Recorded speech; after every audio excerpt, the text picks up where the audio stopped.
Good afternoon students. बच्चों, यह आपका हिंदी का पीरियड है और हिंदी कृतिका में मैंने जो हमारी लास्ट लाइव क्लास हुई थी उसमें आपको चैप्टर एक्सप्लेन किया था, चैप्टर समझाया था। जो हमारा चैप्टर 4 है माटी वाली, यह चैप्टर आपको समझाया। 2 दिन मैंने लाइव क्लास में पढ़ाया था। यह चैप्टर जिन बच्चों ने लाइव क्लास ज्वाइन की है उनको सब पता है इस चैप्टर के बारे में। और आज हम चैप्टर के जो क्वेश्चन आंसर हैं, पाठ के जो क्वेश्चन आंसर हैं उसको देखेंगे।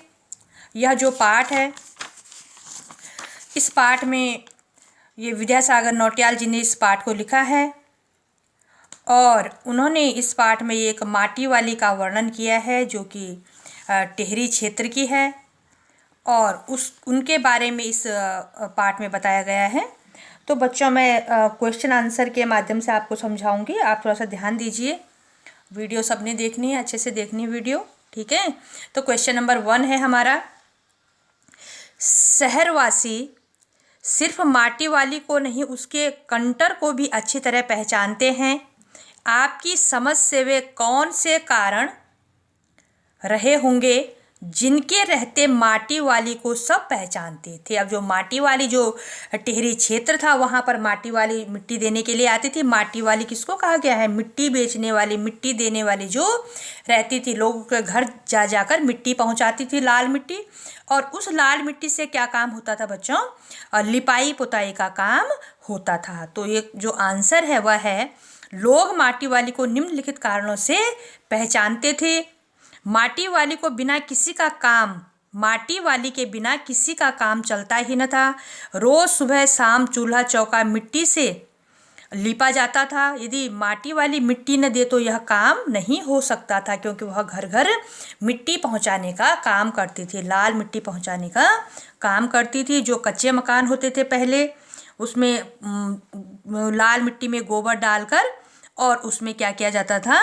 लिपाई पुताई की जाती थी। जैसे आजकल वाइट वॉश होता है, जैसे आजकल घरों में सफ़ेदी होती है, वैसे उस टाइम क्या था? लिपाई पुताई मिट्टी और गोबर से, गाय के गोबर से और मिट्टी से कच्चे मकानों की लिपाई पुताई की जाती थी। ठीक है बेटा। अब दूसरा पॉइंट है इसमें, इसके अलावा गोबर पुताई आदि में भी उसकी मिट्टी पड़ती थी। ठीक है। सारे शहर में दूसरी माटी वाली न थी, इसलिए लोग उसे अच्छी तरह पहचानते थे। केवल पूरे टिहरी क्षेत्र में एक वही थी जो मिट्टी पहुंचाने के लिए आती थी, जो टिहरी गांव था, ठीक है, जहां पर आज क्या है? डैम बना हुआ है। उसी क्षेत्र की यह घटना है, उसी क्षेत्र के बारे में बताया गया है इस पाठ में, जो माटी वाली चैप्टर है। ठीक है बेटा, मैंने लाइव क्लास में आपको अच्छे से समझाया चैप्टर। अब है क्वेश्चन नंबर 2 है हमारा, माटी वाली के पास अपने अच्छे या बुरे भाग्य के बारे में ज़्यादा सोचने का समय क्यों नहीं था? उत्तर है इसका, माटी वाली शहर से दूर रहती थी। 1 घंटे का समय पहुंचने में लगता था। इसी बीच माटा खाना जहाँ पर मिट्टी, जहाँ से मिट्टी निकाली जाती है, खान होती थी मिट्टी की, ठीक है, अभी भी होती है गाँव में। मिट्टी खोदना, कनस्तर में भर, कनस्तर कंटेनर, जिसमें जैसे ऑयल का कंटेनर होता है ना बेटा, ऑयल का कनस्तर होता है, वैसे ही कनस्तर में भरकर घर घर पहुंचाना, यह उसका रोज का काम था। किसका काम था? माटी वाली का। उसके पास कोई जमीन जायदाद नहीं थी, उसके पास कुछ नहीं था। रोजी रोटी का साधन वही था, क्या? मिट्टी लाना, जो खान होती थी वहाँ से मिट्टी लाना और लोगों के घर घर पहुँचाना, वही उस माटी वाली का क्या था बेटा? रोजी रोटी का साधन था, जिससे वह अपने लिए भरपेट भोजन पर्याप्त कर पाती थी। और जो उसके पति थे, जो घर में रहते थे, बूढ़े थे, उनके लिए भी क्या है? वह खाने की व्यवस्था करती थी। किससे? जब वह मिट्टी बेचती थी, लोगों के घर में मिट्टी पहुंचाती थी। ठीक है। इसी सच को बूढ़ी माटी वाली स्वीकार करती थी, इसलिए अपने भाग्य के बारे में सोचने का उसे समय ही न था। वो उसका काम केवल क्या था कि मिट्टी, जो खान है वहाँ से मिट्टी लाना, लोगों के घर तक पहुँचाना, इसलिए अपने बारे में बहुत ज़्यादा कुछ नहीं सोचती थी। भूख मीठी की भोजन मीठा से क्या अभिप्राय है? ये कहावत है कि भूख हो तो भोजन स्वादिष्ट लगता है। जब भूख होती है तो तब हमें क्या है? खाना भी बड़ा टेस्टी लगता है। और जब हमें भूख नहीं होती है तो क्या है? खाने में भी 50 तरह के हम कमी निकालते हैं कि यह खाना अच्छा नहीं है, वह अच्छा नहीं है। तो ठीक है बेटा, यहाँ पर इसका जो अर्थ है वह यह है कि भूख हो तो भोजन स्वादिष्ट लगता है, अतः स्वाद भोजन में नहीं भूख में है। भूख न हो तो स्वादिष्ट भोजन भी बेस्वाद लगता है। ठीक है बेटा।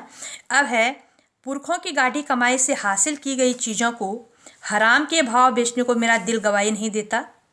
मालकिन के इस कथन के आलोक में विरासत के बारे में अपने विचार व्यक्त किए जाओ। जो मालकिन है, जहाँ पर मिट्टी बेचने जाती है माटी वाली, तो वहाँ की जो मालकिन है वह क्या कहती है कि पुरखों मतलब हमारे पूर्वजों की गाढ़ी कमाई, बहुत मेहनत से, बहुत परिश्रम से हमारे पूर्वजों ने क्या है, यह बर्तन लिए हैं, जिन बर्तनों में क्या है, पीतल के गिलास थे, पीतल के गिलास में क्या है, माटी वाली चाय पीती थी। तो उसी बारे में दोनों की बातें हुई, माटी वाली की भी और मालकिन की भी। तो मालकिन ने क्या कहा, पीढ़ियों से चली आ रही धरोहर ही विरासत है।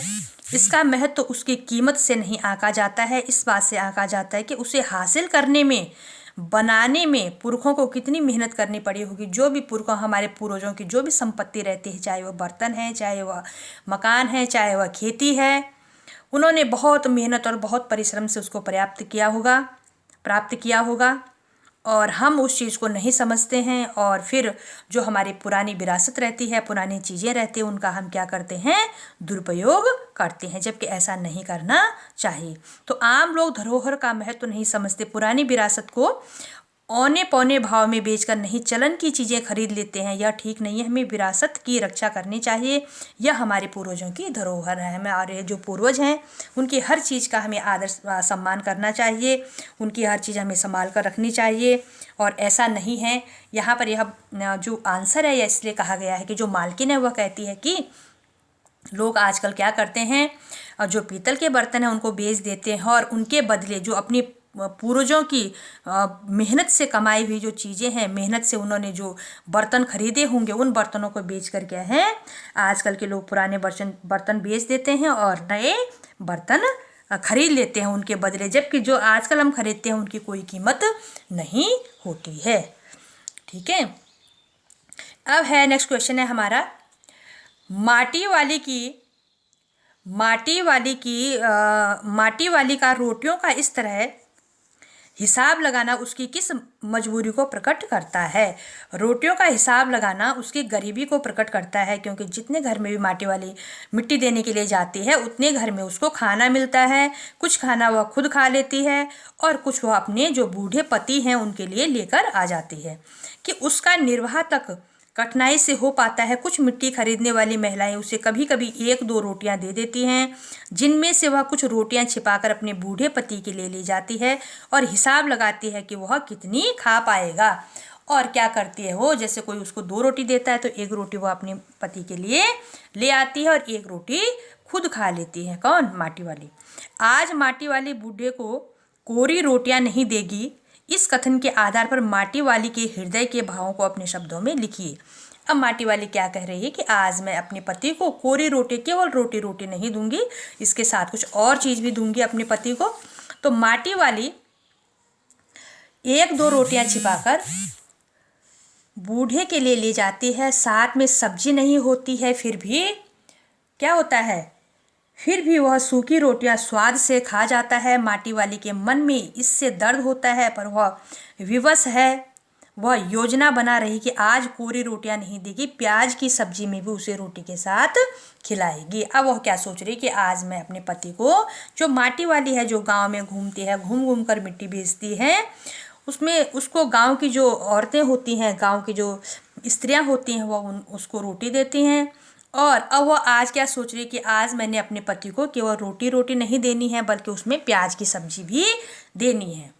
अब नेक्स्ट क्वेश्चन है बच्चों, गरीब आदमी का शमशान नहीं उजड़ना चाहिए, इस कथन का आशय स्पष्ट कीजिए। अब क्या है, इस कथन में गहरा व्यंग्य है।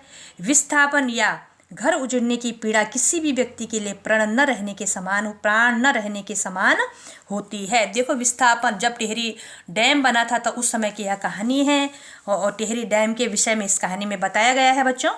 तो वहाँ पर विस्थापन, वहाँ से लोग जब दूसरी जगह लोगों को सेटल किया गया तो उसको विस्थापन बोलते हैं। ठीक है। तो वहाँ से जो हमारे यहाँ पर भी एक एरिया है जो विस्थापित क्षेत्र है, तो वहीं से लोगों को वहाँ पर लाया गया है। ठीक है। वहाँ की जो ज़मीन थी उनकी, वहाँ के जो मकान थे उनके, वह तो टिहरी डैम के बनने से वह ख़त्म हो गया था। उनके पूरी जो संपत्ति थी वो वहाँ पर नष्ट हो गई थी, पूरा डूब गया था टिहरी जब डैम बना। तो उसी दौरान की यह कहानी है, वही इस बारे में बताया गया है इस चैप्टर में। तो क्या है, तो उसके लिए घर व शमशान में कोई अंतर नहीं रह जाता।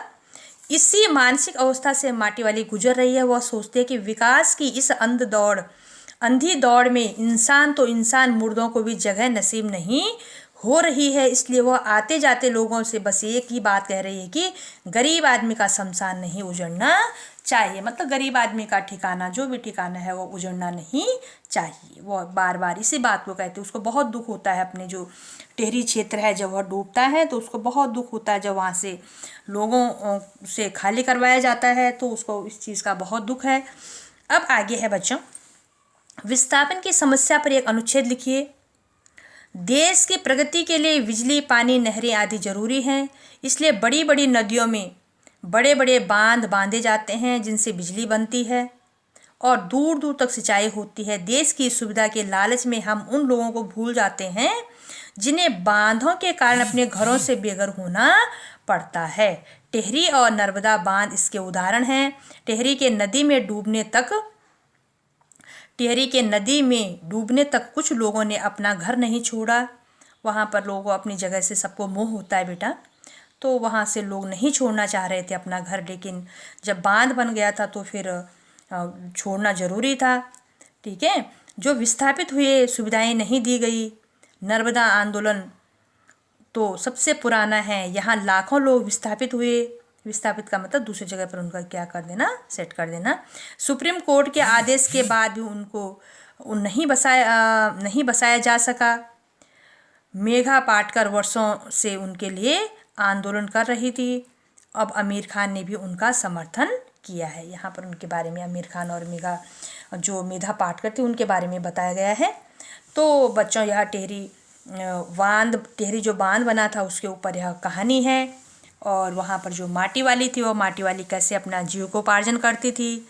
ठीक है बच्चों, जो गांव की औरतें थी वह माटी वाली को क्या देते थे, क्या नहीं देते थे, कैसा माटी वाली के साथ व्यवहार करते थे, यह सब इस कहानी में है, इस पाठ में है। आपने इस पाठ को पढ़ना है, अच्छे से समझना है।